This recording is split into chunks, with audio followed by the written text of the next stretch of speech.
Hello बच्चों, कैसे हैं आप सब लोग। Good morning everyone. Good morning, good morning, good morning. तो बच्चों, आज जो हम टॉपिक पढ़ने जा रहे हैं रदरफोर्ड एंड सोडीज लॉ। और सबसे पहले बात करते हैं हमारा रेडियो एक्टिव जो सब्सटेंस होता है जो डिके करता है उसके बारे में। जो रदरफोर्ड एंड सोडीज ने ऑब्जर्वेशन दिया, तो ये क्या बोलते हैं रदरफोर्ड एंड सोडी। देखो, इन लोगों ने बोला at any instant minus dN/dt is directly proportional to n। इसका मतलब क्या है बच्चों, देखो यहाँ पर जो हमारा n होता है ये एक्टिव नंबर ऑफ न्यूक्लिया होता है किसी भी इंस्टेंट पर। तो इन्होंने बोला कि अगर आपका जो रेडियो एक्टिव सब्सटेंस है और उसका अगर नंबर ज़्यादा है तो उसका डिके रेट भी ज़्यादा होगा। जितना ज़्यादा नंबर उसका डिके रेट उतना ज़्यादा। इसका मतलब क्या है, the rate of decay of active nuclei और decay rate is directly proportional to the number of active nuclei present at that instant. इसका सिंपल सा मतलब है कि अगर मैं एक रेडियो एक्टिव सब्सटेंस लेता हूं, मान लो मेरे पास एक कलेक्शन है जिसमें 1000 नंबर ऑफ न्यूक्लिया है और दूसरी तरफ मेरे पास 10,000 है, तो यहां पर मेरे पास नंबर ज़्यादा है। अब मैं अगर मान लो 2 सेकेंड बाद पहले वाले कलेक्शन में देखता हूं और 2 सेकेंड बाद दूसरे वाले कलेक्शन में देखता हूं, तो सेम टाइम में अगर मैं दोनों कलेक्शन में ऑब्जर्वेशन लेता हूं तो ज़्यादा नंबर ऑफ न्यूक्लियाई मेरा डिके करेगा सेकेंड नंबर वाले कलेक्शन में, क्योंकि ऑब्जर्वेशन यही कहता है कि जहां पर एक्टिव न्यूक्लियाई का नंबर ज़्यादा रहेगा वहां पर ज़्यादा नंबर ऑफ न्यूक्लियाई जो है वो डिके करेंगे। और ये रदरफोर्ड एंड सोडीज ने बताया। तो यहाँ पर बताया minus dN/dt is directly proportional to n, और ये इन्होंने एक लॉ दिया और इसी के बेसिस पर हम आगे क्वेश्चंस को देखेंगे। इससे पूरा हम चेक कर लेंगे कि n का जो रिलेशन है टाइम के साथ, मतलब जो हमारा किसी इंस्टेंट पर नंबर ऑफ न्यूक्लियाई बचेगा किसी भी इंस्टेंट पर, मान लो हम जितना भी नंबर ऑफ न्यूक्लियाई लेंगे और हम बाद में बात करें कि किसी टाइम t पर कितना नंबर ऑफ एक्टिव न्यूक्लियाई है, तो वो इसी लॉ की हेल्प से हम फाइंड आउट कर सकते हैं। ठीक है, तो आगे बढ़े। अच्छा, रितिका पूछ रही है सर यहाँ पर माइनस का मतलब क्या है। अच्छा, बहुत अच्छा क्वेश्चन है कि माइनस का मतलब क्या है। देखो, सिंपल सी बात है कि इनिशियली मान लो मेरे पास अगर 1000 नंबर ऑफ न्यूक्लिया हैं तो ये डिके होकर के किसी इंस्टेंट पर मान लो 700 रह गया, तो अगर मैं चेंज की बात करूंगा तो कितने का चेंज आएगा, 700 माइनस 1000 तो -300, तो चेंज तो -300 का आया। ठीक है, तो मुझे वो माइनस की बात नहीं करनी है, उस माइनस को रिमूव करना है। तो मैंने यहाँ पर अगर मैं देखता हूँ dN/dt, ये dN/dt अपने आप में नेगेटिव है, तो इसके अगर आगे हम माइनस का साइन लगा देंगे तो ये प्लस में कन्वर्ट हो जाएगा। तो और इस माइनस dN/dt को हमने बोला है रेट ऑफ डिके या डिके रेट। ठीक है बेटा, चीज क्लियर है। आगे बढ़े। तो इसीलिए यहाँ पर ये जो रदरफोर्ड एंड सोडीज ने बोला कि decay rate is directly proportional to n, जितना ज्यादा नंबर उतना ज्यादा नंबर ऑफ न्यूक्लियाई डिके करेगा। ठीक है, आगे बढ़ते हैं। चलो, तो सबसे पहले हम t बराबर 0 पर बात करते हैं कि t बराबर 0 पर मैंने यहां पर ले लिया n0 जो कि initial number of active nuclei है। अब एक कलेक्शन लिया है उसमें, और सिंपल सी बात है कि n0 नंबर, n0 कोई भी एक आर्बिट्रेरी कांस्टेंट हो सकता है, n0 उसमें इनिशियली एक्टिव न्यूक्लिया है। अब कुछ टाइम t के बाद हमने ये ऑब्जर्व किया कि कुछ नंबर ऑफ न्यूक्लियाई डिके कर गए, और डिके होने के बाद जो मेरे पास n बचा है इसको हमने बोला remaining number of active nuclei. Remaining number of active nuclei कितना बच्चे यहाँ पर मेरे पास में n है। जैसे मैंने माना कि इनिशियली मेरे पास n0 जो है वो तो 100 है, और किसी t टाइम के बाद मैंने देखा कि ये 70 रह गया। 70 तो क्या हो गया, एक्टिव न्यूक्लियाई है, n है। तो यहाँ पर डिकेड की अगर मैं बात करूँ तो कितना हो जाएगा, 30, क्योंकि मैंने उसको क्या किया, 100 में से सब्ट्रैक्ट कर दिया। मतलब मैं ऐसा लिख सकता हूँ, इसको मैंने अगर n प्राइम बोला डिकेड न्यूक्लियाई को, तो मैं यहाँ पर क्या बोल सकता हूँ कि n prime it is decade nuclei जो कि t टाइम में डिके हुआ है। तो यहाँ पर n0 n और n प्राइम के बीच में एक रिलेशन में यहाँ पर एस्टेब्लिश कर सकता हूँ, और n prime is equals to n0 minus n। तो ये भी अपने आप में एक इंपॉर्टेंट फॉर्मूला हमारे पास में आ चुका है कि जब भी मुझे initially active number of nuclei दे दिया जाए और कुछ टाइम बाद बोल दिया जाए कि एक्टिव न्यूक्लियाई मेरे पास में n है, तो वहां पर डिकेड न्यूक्लियाई का नंबर हम फाइंड आउट कर सकते हैं इजीली n प्राइम के थ्रू। ठीक है, ये चीज भी हमारे पास में क्लियर है बहुत अच्छे से। चलो आगे बढ़ते हैं नेक्स्ट। तो रदरफोर्ड एंड सोडीज ने अपने लॉ के अकॉर्डिंग क्या बोला कि minus dN/dt is directly proportional to n है, और आप जो है करंट इलेक्ट्रिसिटी में भी आपने पढ़ा होगा कि I is directly proportional to V होता है हमारा, फिर वहां पर जब हम प्रोपोर्शनलिटी का साइन रिमूव करते हैं तो एक कांस्टेंट आता है। सिमिलरली जब प्रोपोर्शनलिटी का साइन मैं यहां पर रिमूव करूंगा तो यहां पर एक लैम्डा कांस्टेंट आता है और इसे बच्चों हम बोलते हैं यहां पर इट इज डिके कांस्टेंट। अब ये डिके कांस्टेंट जो होता है ये डिपेंड करता है नेचर ऑफ सब्सटेंस, कि सब्सटेंस का नेचर कैसा है। जैसे कि यूरेनियम है, प्लूटोनियम है, अगर नेचर ऑफ सब्सटेंस डिफरेंट है, एलिमेंट डिफरेंट है, तो उसके केस में डिफरेंट हो सकता है। बाकी अगर हम बात करें ना तो ये टेम्परेचर पर डिपेंड करेगा, नहीं ये प्रेशर पर डिपेंड करेगा, नहीं ये टाइम पे डिपेंड करेगा, एक पर्टिकुलर एलिमेंट के लिए फिक्स रहेगा। ठीक है बेटा, ये चीज क्लियर है। तो अब यहां पर देखो हमारे पास में एक इक्वेशन आ रही है, एक तो टाइम और यहां पर एन। तो अगर मैं यहां पर एन का टाइम के साथ रिलेशन एस्टेब्लिश करता हूं जिससे कि मैं ये देख सकूं कि किसी टाइम पर मेरे पास में एक्टिव न्यूक्लियाई कितना होगा, तो इसके लिए हम क्या करेंगे, इस dn के साथ मैंने n को ले लिया तो dn बाई एन, और इस dt को मैं उधर ले गया तो माइनस लैम्डा dt, और इंटीग्रेशन किया तो t बराबर 0 पर हमने देखा लिमिट पुट करेंगे तो इनिशियल एक्टिव न्यूक्लियाई मेरे पास में n नॉट है। फिर मैंने देखा कि इंस्टेंट t पर अगर मैं बात करता हूं तो एक्टिव न्यूक्लियाई कितना है मेरे पास में, n है। ये भी बहुत सही है। इसको सॉल्व किया तो ये आया ln n by n naught minus lambda t। ठीक है, और इसको हम लिख सकते हैं n is equal to n naught e raise to minus lambda t। यहां तक क्लियर है? क्लियर है? ऑल क्लियर सभी बच्चों को? अच्छा, जो ये बोल रहा है सर ये लॉग वाली प्रॉपर्टी में थोड़ा प्रॉब्लम आया है, ln का मतलब क्या है और इसे थोड़ा सॉल्व करके बता दीजिए। ठीक है, मैं इसको साइड में सॉल्व कर देता हूं। देखो अगर मान लो कहीं पर लिखा हुआ है dn बाय n, तो n के रेस्पेक्ट में अगर मैं 1 बाई n का इंटीग्रेशन करूंगा तो ये हो जाएगा मेरा ln n। अब ln n का मतलब भी आप समझ लो, ln n को हम लिख सकते हैं log of n to the base e। ठीक है बच्चों, और दूसरी बात यहां पर क्या है कि अगर मैं यहां पर लिमिट पुट करता हूं n नॉट से n, तो यहां पर ये हो जाएगा n नॉट से n, तो ये होगा ln n upper limit minus lower limit. और यहां पर एक और लॉग की प्रॉपर्टी आ गई है बच्चों, जब भी ऐसा होगा तो हम इसे लिख सकते हैं ln बाय n नॉट, इस तरह से। जब भी हमारे पास log x1 minus log x2 होगा तो हम उसे लिख सकते हैं log of x1 bye x2। ये हमारे पास में लॉग की प्रॉपर्टी होती है। तो उसी बेसिस पे हमने इसको सॉल्व किया। यहाँ पर ln n by n naught minus lambda T, lambda constant था बाहर आ गया, और 1 का मैंने जो dt लिखा हुआ है मतलब टाइम के रेस्पेक्ट में हम इंटीग्रेशन करेंगे तो t आ जाएगा, तो ये बचा मेरे पास में minus lambda T limit puts करने के बाद में। ठीक है, और फिर ये जो ln n by n naught है ये माइनस लैम्डा टी के इक्वल है, तो यहां से हमने अब इसको एंटी लॉग लिया है, क्योंकि ln को मैं लिख सकता हूं log of n by n naught to the base e is equal to minus lambda T. तो बच्चों याद रहे कि ये भी हमारी एंटी लॉग ले रहे हैं। एंटी लॉग लेने का मतलब ये होता है कि n बाई n नॉट तो एज इट इज रहेगा और ये e जो है उधर चला जाएगा, e raise to minus lambda T, इसे बोलते हैं एंटी लॉग लेना।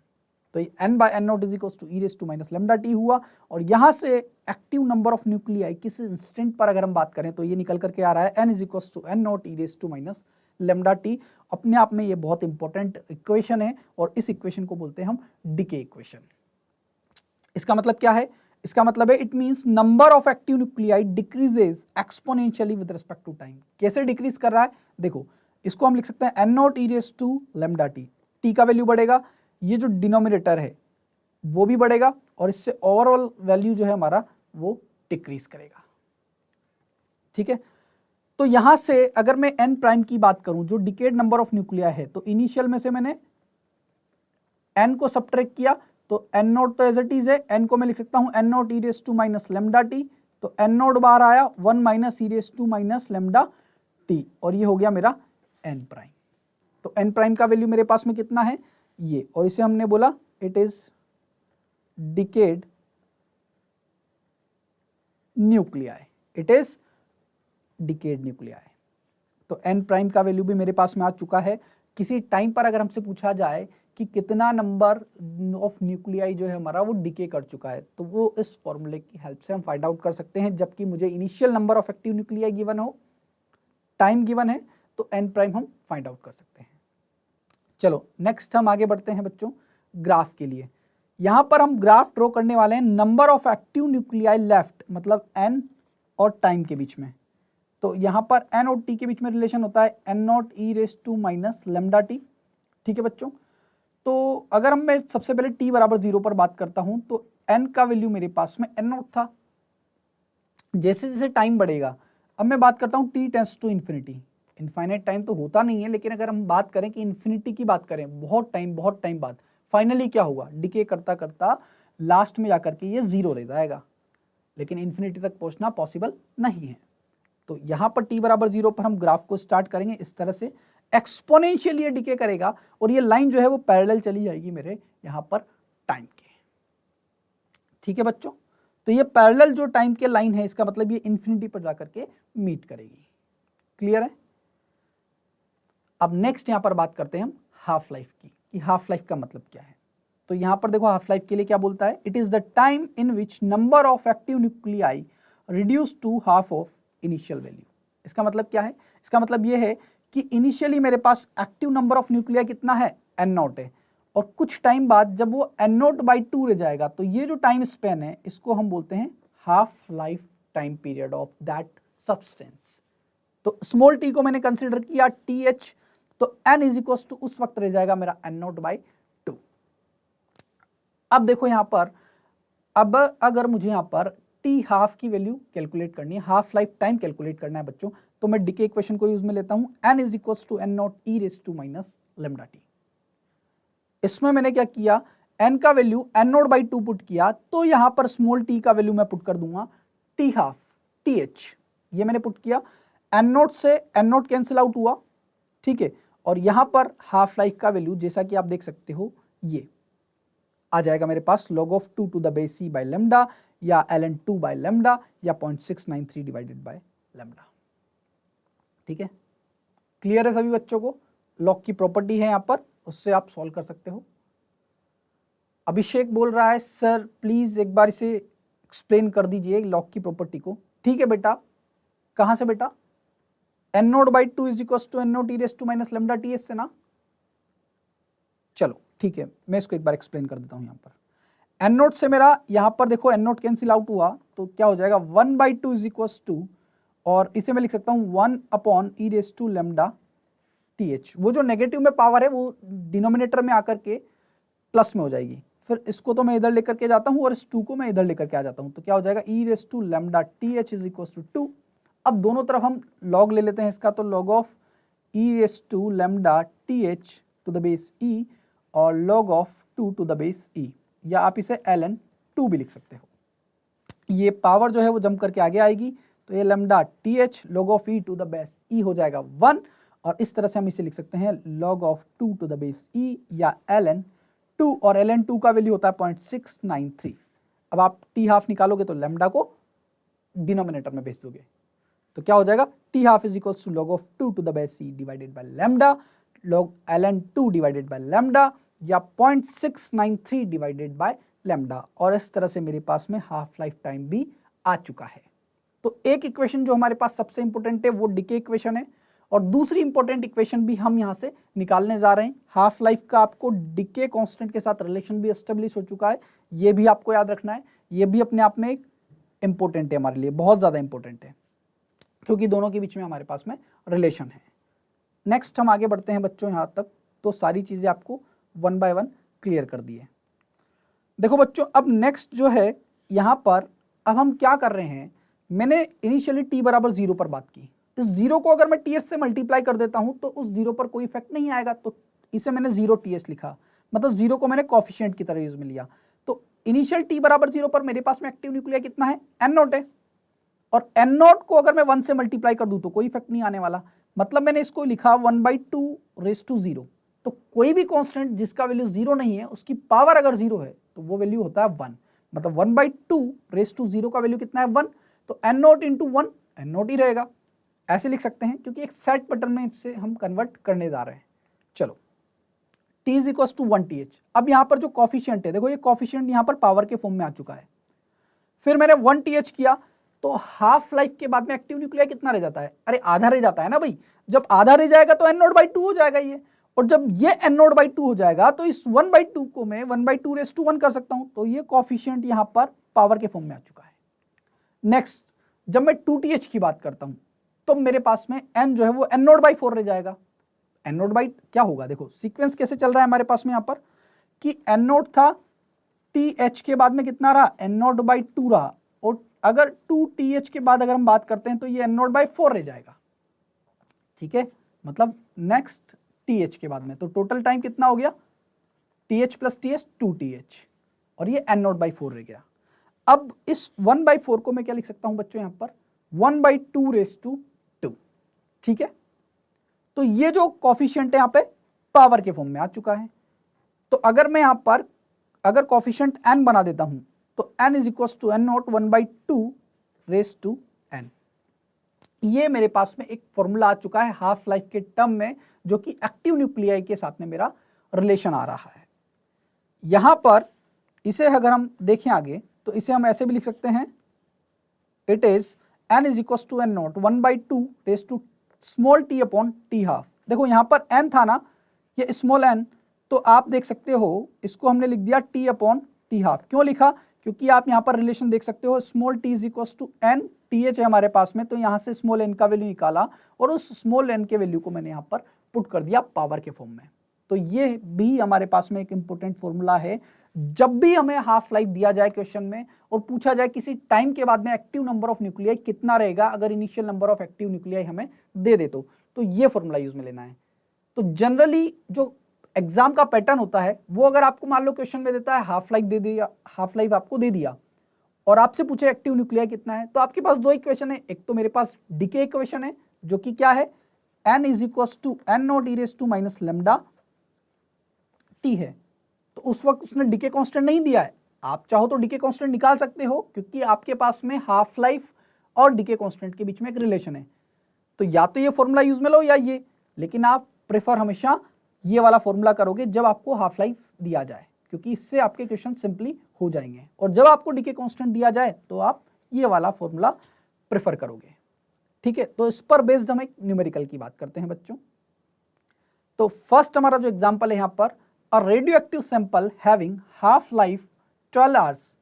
तो सीधी सीधी बात है, यहाँ पर हमें हाफ लाइफ दिया है 12 घंटे दे दिया है यहाँ पर 12 hours, contains 8 × 10⁻16 active nuclei initially.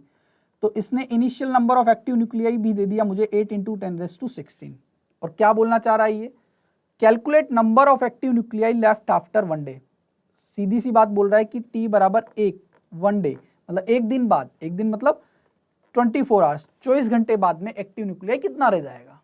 अच्छा, हाफ लाइफ दिया हुआ है यहाँ पर, तो मैं डीके इक्वेशन भी यूज में ले सकता हूँ और दूसरी वाली जो इक्वेशन अभी हमने देखी वो भी यूज में ले सकता हूँ। लेकिन मैंने आपको क्या बोला है कि जब भी हाफ लाइफ दिया जाएगा तो हम n is equal to n0 1/2 upon t half वाला फॉर्मूला जनरली यूज करेंगे, इससे हमारी कैलकुलेशन ईजी हो जाएगी। चलो वैल्यूज पुट कर देते हैं। n0 का वैल्यू 8 × 10⁻16 1/2 और 24 डिवाइडेड बाई 12। अच्छा, 8 × 10⁻16 और कितना आ जाएगा 1/2 क्योंकि ये 12 से ये कटेगा 2 टाइम, तो ये आ जाएगा 1/4। तो कितना आ जाएगा ये आ जाएगा हमारा 2 × 10⁻16। तो एक दिन के बाद में जो मेरा एक्टिव न्यूक्लियाई बचेगा वो इतना बचेगा।